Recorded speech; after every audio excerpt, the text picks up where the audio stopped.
იცით რამდენ რამეს გასწავლის ცხოვრება?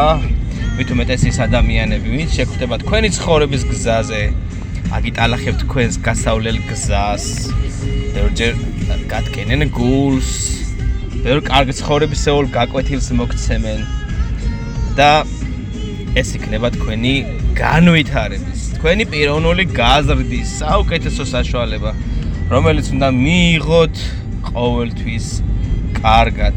არასდროს არ უნდა მიიღოთ ეს ყველაფერი, რომ თქვენ დაისტრესოთ თავი და ეს იყოს თქვენთვის ტკივილის მომაყენებელი პირიქით.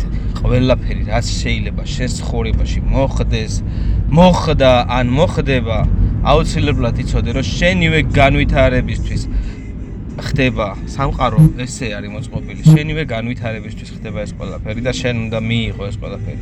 შეიძლება ისეთი გადაწყვეტილებების მიღება დაგჭირდეს ცხოვრებაში, რომ შენთვის წარმოუდგენლად იყოს ეს როგორ უნდა გავაკეთო, მაგრამ ხანდახან ისეთი რაღაცებიც უნდა გავაკეთო, რომელიც წარმოუდგენელია.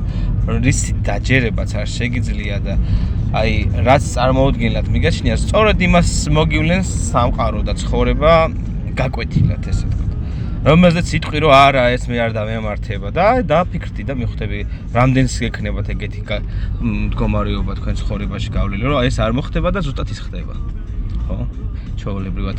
ამიტომ ყოველთვის უნდა იფიქრო კარგზე, რომ ის კარგი მოხდეს. უნდა იცოდეს სიცოცხლის, სიყვარულის ფასი, გაცე უნდა ყოველთვის ძნელი არის. ანუ ადამიანები ძალიან გაციებულები არიან ერთმანეთის მიმართ, ნდობა აქვთ დაკარგული. სიყვარულზე ხო ლაპარაკი ზედმეტია, ეჭვით თვალით უყურებენ ყველაფერს. საკუთარი თავის სიყვარულით დაიწყეთ. საუკეთესო არის თქვენი სიყვარული, დაიწყოთ საკუთარი თავიდან. შენ ხარ ყველაზე კარგი ქმნილება ამ სამყაროში, ერთადერთი და განმეორებელი და ამიტომაც უნდა იცოდე, რომ შენით იწყება ყველაფერი და შენით ვთავრდება. შენ რასაც გადაწყვეტ შენს ცნობიერში, ისე იქნება შენს გარშემო სამყაროში აისახება ის. ადრე თუ გვიან, იმ წუთას არა, მაგრამ ყოველთვის რასაც გაუშვებს სიგნალებს სამყაროში, დადებით და სიყვარულიცავს, ის უკან დაგიბრუნდება აუცილებლად. ანუ სიკეთე ყოველთვის უნდა აკეთოს და სიყვარული უნდა გასცე ყოველთვის უანგაროთ. აი სულ ვიძახი, რომ იცი რა, აი გავეცი, მაგრამ არ დამიბრუნდა და ეხა გავბოროტდი.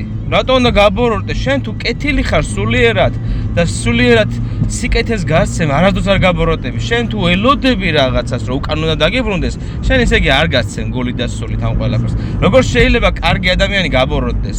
შეიძლება ბოროტი გაკეთილდეს, მაგრამ კარგი ადამიანი რო გაბოროტდეს, ეგ არის გამორიცხული.